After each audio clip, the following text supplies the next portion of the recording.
Hello नमस्कार, welcome back to another video. आज की इस वीडियो में हमें बहुत इंपॉर्टेंट टॉपिक डिस्कस करने वाले हैं कि आपको राउंड 2 के रिजल्ट के बाद महाराष्ट्र स्टेट काउंसलिंग में क्या क्या चीज़ें फॉलो करनी चाहिए। यहाँ पर आपके सामने 4 सिनेरियोज आपको दिख रहे होंगे। ये चीज़ वैलिड होने वाली है for MBBS BDS as well as for AYUSH and allied counselling. तो दोनों ही टाइप के जो स्टूडेंट्स हैं वो ये वीडियो को देख सकते हैं। 4 सिनेरियोज क्या हो सकते हैं ना, राउंड 2 का रिजल्ट जैसे ही आता है, आप जैसे वो पीडीएफ खोलते हो, आपके 4 सिनेरियोज आपके सामने हो सकते हैं। नंबर 1 कि आपको पहली बार कोई कॉलेज यहाँ पे अलॉट हुआ है।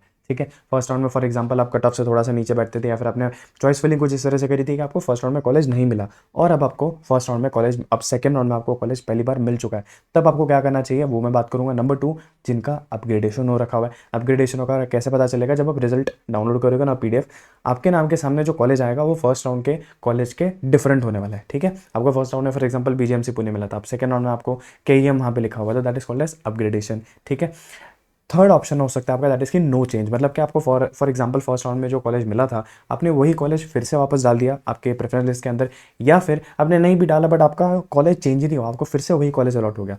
ऐसे केसेस वाले बच्चों को यहाँ पे ध्यान में रखना है। अगर तो उन्होंने ये सेम कॉलेज जो उनको राउंड 1 में भी मिला, राउंड 2 में भी मिला, ऐसे केसेस में आपको फिर से रिपोर्ट करने की जरूरत नहीं है। अगर तो आपने राउंड 1 में रिपोर्ट करके रखा हुआ, आपका एडमिशन वहाँ पे हो चुका है, अब ऑटोमेटिकली आप राउंड 3 के लिए एलिजिबल हो जाते हो। अनलेस एंड अनटिल आपको राउंड 3 नहीं खेलना है, आप रिटेंशन फॉर्म जाके आप भर सकते हो। ठीक है, चॉइस नंबर 4 होने वाला है यहाँ पे, चॉइस नॉट अवेलेबल, मतलब आपको इस राउंड में भी कोई कॉलेज नहीं मिला, या फिर राउंड 1 में कॉलेज मिला था बट आपने सेकंड राउंड का प्रेफरेंस फॉर्म फिलिंग नहीं किया हुआ है, तो in that case choice not available करके आ सकता है। ठीक है, ये भी चीज़ ध्यान में रखना है। तो मेनली चॉइस नॉट अवेलेबल उनको यहाँ पर आने वाला है जो कि कट ऑफ में नहीं बैठते, या फिर उन्होंने प्रेफरेंस लिस्ट ऐसे भर के रखी है कि उनको कोई भी कॉलेज यहाँ पे अलॉट नहीं हुआ है, not in round 1, not in round 2 as well. सबसे पहले बात करते हैं दैट इज फ्रेश अलॉटमेंट वालों की। ठीक है, फ्रेश अलॉटमेंट वालों को क्या करना है, सिंपल बात है, मैंने पहले भी वीडियोस में बता के रखा है, आपको फिजिकल रिपोर्टिंग यहाँ पे करनी है। क्योंकि अगर यहाँ पे देखो, मैंने यहाँ पे एक नीचे नोट डाल के रखा हुआ है, अगर तो आप राउंड 2 का कॉलेज जो आपको अलॉट हुआ है कोई भी पर्टिकुलर कोर्स का हो, अगर आप उसको रिपोर्ट नहीं करते हो, ठीक है, जाके आप वहाँ पे एडमिशन नहीं लेते हो, एडमिशन लेने के बाद रिटेंशन फॉर्म भरना, अपग्रेडेशन भरना, वो बात की बात है, बट अगर आप वहाँ पे जाकर रिपोर्टिंग नहीं करते हो, इन दैट केस आपका राउंड 1 का कॉलेज, ठीक है, अभी सिंस फ्रेश अलॉटमेंट की बात करें तो अपन राउंड 1 का जाने देते हैं।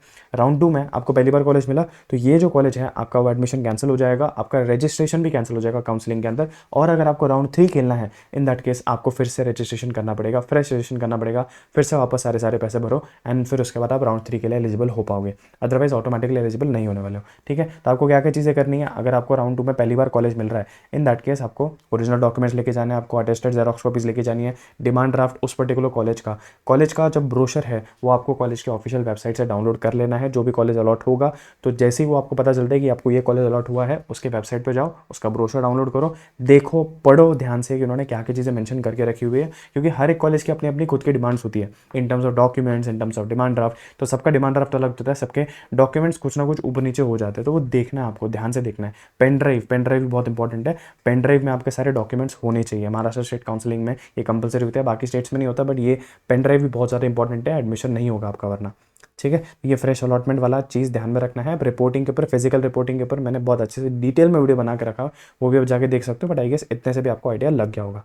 ठीक है, कॉलेज का ब्रोशर जरूर डाउनलोड करें ना, that is very important. Second बात करते हैं सबसे इंपॉर्टेंट, दैट इज अपग्रेडेशन वालों का, कि अपग्रेडेशन वालों को यहाँ पे क्या करना होगा।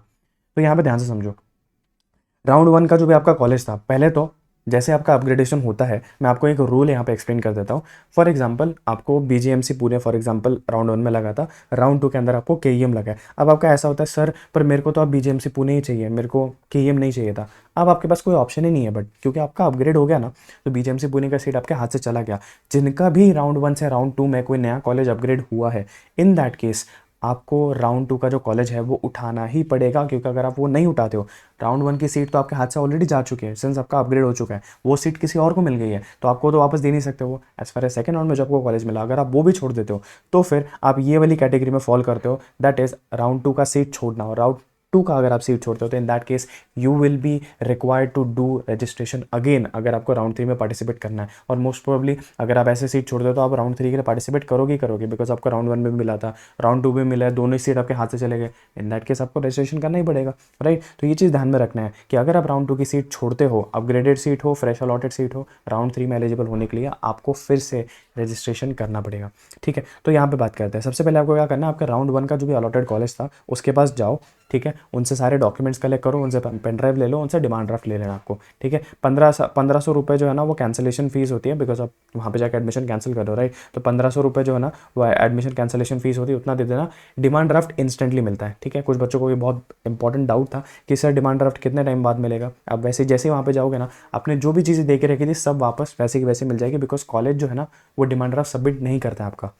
ये चीज़ आपको ध्यान में रखनी है। डिमांड ड्राफ्ट कब सबमिट होता है, जब आप रिटेंशन फॉर्म भरते हो कॉलेज के अंदर, ठीक है। और वो भी मतलब जो कट ऑफ डेट होती है ना उसके बाद जाके, मतलब बहुत महीनों बाद आपका जाके डिमांड ड्राफ्ट जो है सबमिट करते हैं कॉलेज अपने खुद के बैंक अकाउंट में। ये चीज़ आपको ध्यान में रखना है। तो सारी चीज़ें जो भी आपने राउंड 1 के कॉलेज में सबमिट करी थी वापस से ले लो, ठीक है। उसके बाद आपको क्या करना है, आपको जाना है राउंड 2 के कॉलेज में। अब राउंड 2 के कॉलेज में ऐसा नहीं ये सारी चीज़ जाके वहाँ पर लेके चले जाओ और फिर वैसे की वैसी चीज़ें भर दो, नहीं।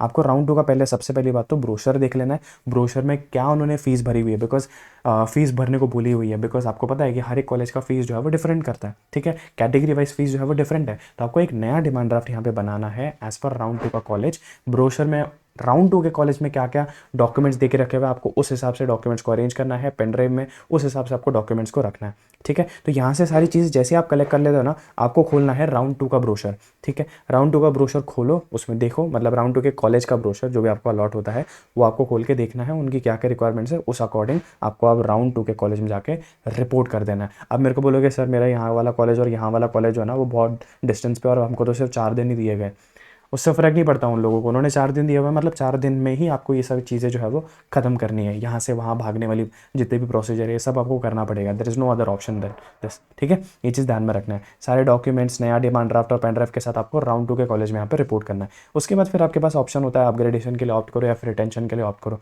बट सीट छोड़ना नहीं है। राउंड 2 की सीट नहीं छोड़नी है। मैं वापस से एक्सप्लेन कर रहा हूँ, बहुत रिस्की है। अगर आप राउंड 3 के अंदर बिना हाथ में कोई सीट लिए अगर राउंड 3 में जा रहे हो तो बहुत ज़्यादा रिस्की होने वाला है। सीट ना के बराबर बचते हैं, स्पेशली गवर्नमेंट कॉलेज में तो सीट ना के बराबर बचते हैं, ठीक है। तो यहाँ पर आप अपग्रेडेशन के लिए भी ऑप्ट कर सकते हो, ऑटोमेटिकली आप राउंड 3 के लिए एलिजिबल हो जाते हो। राउंड 3 में अगर अपग्रेड होता है तो ठीक, अगर अपग्रेड नहीं होता है तो राउंड 2 की जो सीट है आपकी वो ऑटोमेटिकली यहाँ पर रिटेन हो जाएगी, ठीक है।